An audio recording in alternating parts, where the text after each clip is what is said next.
महाराष्ट्र के पूर्व महामहिम भगत सिंह कोश्यारी महाशिवरात्रि के मौके पर महादेव के दरबार में पहुंचे, वहां पूजा अर्चना की, जलाभिषेक किया और बेहतर भविष्य के लिए कामना भी की। भगत सिंह कोश्यारी उत्तराखंड की राजनीति के चाणक्य कहे जाते रहे हैं और अब जब वो उत्तराखंड लौट आए हैं रिटायर होकर, तो आगे क्या होगा इसे लेकर तमाम अटकलें हैं, चर्चाएं हैं। लेकिन महादेव से उन्होंने क्या मांगा, ये पहले सुनिए। लगता यह है कि कल ही मैं आया और आज बाबा के दर्शन करने के अवसर मिले, तो बाबा का निवास कैलाश से लेकर के शिखर से लेकर के पशुपतिनाथ और केदारनाथ और बाबा विश्वनाथ से लेकर के रामेश्वरम तक है, अर्थात बाबा सर्वत्र विराजमान है। लेकिन टपकेश्वर महादेव का एक अपना ही महत्व है और इसलिए इस टपकेश्वर से यहाँ हम लोगों को अनेक बार आशीर्वाद मिलता है और यहाँ आकर के मैंने यही प्रार्थना की है कि हे भगवान, हमारे प्रधानमंत्री मोदी जी जो भारत को जगत गुरु बनाना चाहते हैं उसके लिए ताकत दो और हमारे उत्तराखंड में समृद्धि लाओ। बस इसी भावना से आया, बहुत अच्छा लग रहा है। धन्यवाद।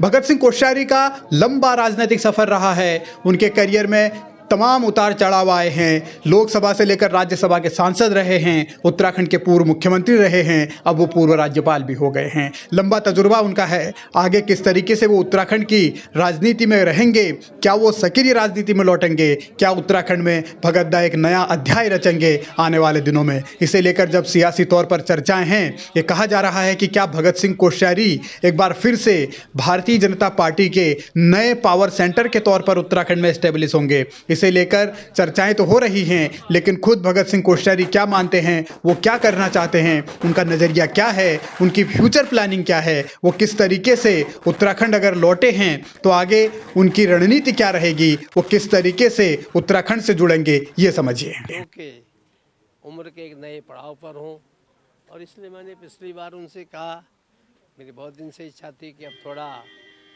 रोज़मर्रा की राजनीति से दूर रह करके, पदों से दूर रह करके और कुछ सामाजिक शैक्षणिक काम किए जाएं और कुछ चिंतन मनन किया जाए।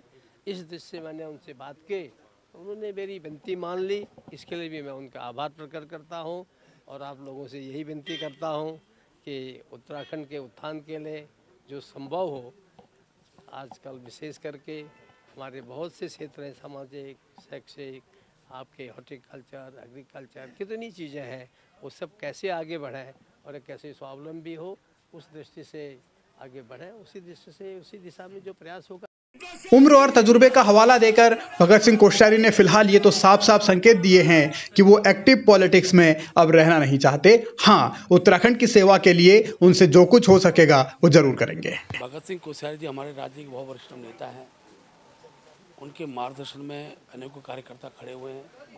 उम्र के इस पड़ाव में भी हम उनका मार्गदर्शन हमेशा चाहेंगे और आज वो सेवानिवृत्त होकर देहरादून आए हैं। सभी कार्यक्रमों ने भव्य उनका स्वागत किया है। इस विश्वास के साथ भगत दा का ये सहयोग और ये आशीर्वाद लंबे समय तक हमको मिलता रहे, ये हमने उनसे।